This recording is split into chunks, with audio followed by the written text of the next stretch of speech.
कि हमने तो दिल्ली के अंदर सरकार बना ली तो अभी तो अब भाजपा को तो हम सारे सांसद हटवा देंगे, या हमने अखिलेश यादव जी हम तो बहुत बढ़िया है, हमने तो बहुत अच्छा काम किया, इस बार हमारी सीटें बढ़ी उत्तर प्रदेश में, या ममता बनर्जी सोचे कि भाजपा तो हमें हरा ही नहीं पा रही तो हम तो सांसद बनने नहीं देंगे। तो मैं उनको बता दूं कि आपका जितना वोटर है 50% वोटर वही है जो प्रधानमंत्री के चुनाव में प्रधानमंत्री को वोट करेगा। मानसिकता के जो लोग रखते हैं ये सारे एक इकट्ठा होकर बस ये लोग चाहते हैं कि मोदी जी को काम ना करना दे, लेकिन ये नहीं चाहते जो इंसान अच्छा काम करता है ना उसके साथ भगवान साथ देता है। तो ये कितनी भी ताकत लगा ले, कितना भी कुछ कर ले, ये अपने कामों में कभी कामयाब कर ही नहीं पाएंगे। और इस बार फिर से 2024 में मोदी जी की सरकार दोबारा बनेगी। जो व्यक्ति पढ़ा लिखा होगा ना उसको रोजगार की कमी नहीं है इस देश में। पढ़ा लिखा तो हो, अब आप पढ़े लिखे हो नहीं और आप आके कहते हो रोजगार नहीं है, तो भैया तुम्हें कौन रोजगार देगा, कौन देगा? तो और अगर आप पढ़े लिखे भी नहीं हो तो एक रेडी वाला अगर दिल्ली में एक रेडी भी लगा लेना तो पढ़े लिखे से ज़्यादा कमा लेता है। 24 में हमें चुनाव होने वाले हैं। राहुल गांधी ने अमेरिका में जाकर बिगुल फूंक दिया है, कह रहे कांग्रेस सत्ता में वापसी करेगी महागठबंधन के साथ मिलकर। क्या बिसात है महागठबंधन? मिल बैठे हैं जुगनू सारे, ऐलान ये है कि सूरज को हटाया जाए। सीधी सी बात यह है कि मुझे समझ नहीं आता कि चुनाव भारत के अंदर है, नरे राहुल गांधी बाहर जाके क्या बात कर रहे हैं। कनाडा, लंदन, अमेरिका, यहाँ के लोग आएंगे क्या वोट डालने के लिए? तुम अपनी कॉन्स्टिट्यूंसी में जाते नहीं। कितने समय गया है वायनाड में, वो कितनी बार जाते हैं, कितनी बार वो दिल्ली के लोगों से मिलते हैं, या कितने बार वो देश के राज्यों में मिलते हैं? क्यों नहीं मिलते? अपनी बहन के साथ जो इलेक्शन से पहले महिलाओं लड़कियों लड़ सकती हूँ कर रही थी, तो उसके पास अब उन राज्यों में वापस एरिया में क्यों नहीं जा रहे? उन कॉन्स्टिट्यूंसी में दोबारा क्यों नहीं भाग रहे आप, जिनमें तुम्हारी बहन भाग रही थी चुनाव के समय पे? अगर तुम सच में सरकार बनाना चाहते हो तो ये जो राहुल गांधी पार्टी ऐसी पार्टी बन चुकी है, मैं सच बताऊँ कि अगर राहुल गांधी 2024 तक चुपचाप शांत बैठ गया तो भाजपा 300 नहीं जीत पाएगी। राहुल गांधी को कॉन्स्टेंटली इस तरीके से बयानबाजी करनी पड़ती रहनी चाहिए। स्टार प्रचारक बन गए भाजपा। आप देखें ना, नरेंद्र मोदी जी जब लंदन से बाहर जाते हैं तो वो किस तरीके की बातें करते हैं, और राहुल गांधी जी किस प्रकार की बात करते हैं। विपक्ष है वो, तो देश के अंदर विपक्ष का काम देश के अंदर होता है, विदेशों में नहीं होता।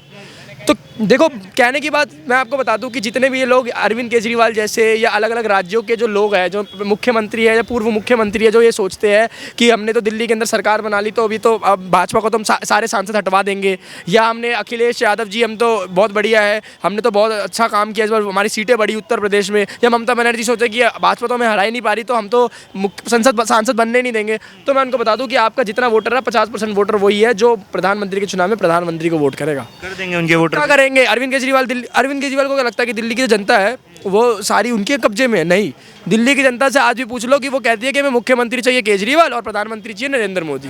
तो 50% आपका वोट तो कट गया। जो 50% आपका वोट बैंक है, जो आपका मोमिन वोट बैंक है, जो जिन जगहों पर है वो आपका रहेगा ही रहेगा। जितने भी सेंसिटिव एरिया है दिल्ली के अंदर के, वो वोट कभी बीजेपी से नहीं हटेगा, जितने भी, चाहे सीलमपुर हो, मौजपुर हो। इसीलिए आप देखोगे कि हर एक चुनाव में देखोगे तो जितना भी सेंसिटिव एरिया है आपका मनोज तिवारी वाली कॉन्स्टिट्यूंसी और गौतम गंभीर वाली कॉन्स्टिट्यूंसी, इन कॉन्स्टिट्यूंसीज में हमेशा बीजेपी को फायदा होता रहा है। और जितनी भी एलीट क्लास थोड़ी सी आ जाती है, जैसे न्यू दिल्ली का मीनाक्षी लेखी एरिया हो गया या आपका बिदुड़ी एरिया होगा, इन जगहों पे बीजेपी कमजोर रहती है। तो आप ये समझिए कि जितने सेंसिटिव एरिया है वहाँ से बीजेपी को वोट मिलेगा, और जितना आपका पार्टी वोटर है केजरीवाल का, उसका 50% कट के बीजेपी को मिलेगा। तो बीजेपी सरकार हमेशा पक्का बनाएगी 2024 में, कोई संदेह ही नहीं है। लड़ाई जो इस समय इस चीज़ की है कि कितने मार्जिन पे लड़ेगी, कितने सीटें आएगी इस बार, बढ़ेंगी या कम होंगी। देखिए, मैं ये बताता हूँ कि भारतीय जनता पार्टी की सबसे बड़ी गलती क्या है कि भारतीय जनता पार्टी दो स्टैंडर्ड्स के साथ चलती है। एक तरफ वो नुपुर शर्मा जैसे लोग, काजल हिंदुस्तानी जैसे लोगों को दबाती है, या ऐसे कितने प्रवक्ता जैसे मनीष कश्यप के साथ आपने देखा बिहार के एनएसए लगवा दिया। तो एनएसए लगाया तमिलनाडु की सरकार ने, लेकिन केंद्र के हाथ में होम मिनिस्ट्री है, अजीत डोभाल जी उनको आराम से निकाल सकते हैं।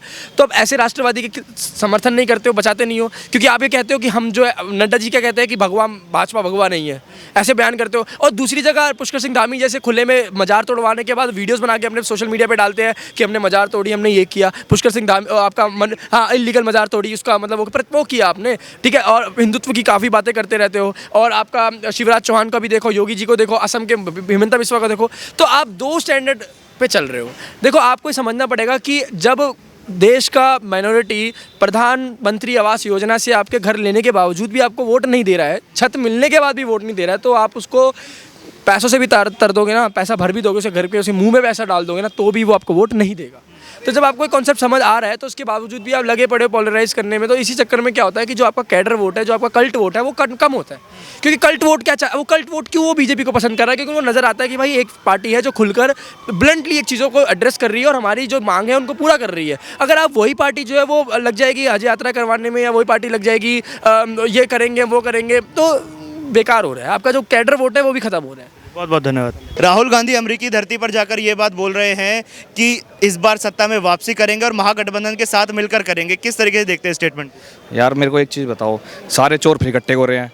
कांग्रेस से बड़ा कोई चोर था नहीं, अब इनकी कुछ चल नहीं रहा है तो फिर राहुल गांधी फिर जाके चोर, जैसे केजरीवाल ने क्या किया, जब आया था क्या बोला था, जिनके खिलाफ भी बोला, चाहे वो सपा हो, चाहे वो ममता बनर्जी हो, चाहे लालू यादव हो, आज सबके पास जाके गठबंधन कर रहे हैं ना। इनकी सोच ये है कि हम देश में काम ना होने दे, सारे जितने भी ये विचारधारा के लोग हैं, दूसरी भी मानसिकता के जो लोग रखते हैं, ये सारे एक इकट्ठा होकर बस ये लोग चाहते हैं कि हम मोदी जी को काम ना करना दे। लेकिन ये नहीं चाहते, जो इंसान अच्छा काम करता है ना उसके साथ भगवान साथ देता है। तो ये कितनी भी ताकत लगा ले, कितना भी यूज़ कर ले, ये अपने कामों में कभी कामयाब कर ही नहीं पाएंगे। और इस बार फिर से 2024 में मोदी जी की सरकार दोबारा बनेगी, क्योंकि मोदी जी ने लोगों के लिए काम किया है। और आने वाले समय में ऐसे संबोधन आने वाले हैं जिससे पूरा देश मोदी जी की और वाहवाही करेगा। जो ऐसे जैसे राम मंदिर तो हो ही गया, राम मंदिर को लेकर अभी अमेरिका में ही सैम पिट्रोडा, कांग्रेस के अंतर्राष्ट्रीय नेता हैं, उन्होंने बोला है कि हिंदुओं की बातें कर रहे हैं, राम मंदिर की बातें कर रहे हैं कि राम मंदिर रोजगार देगा।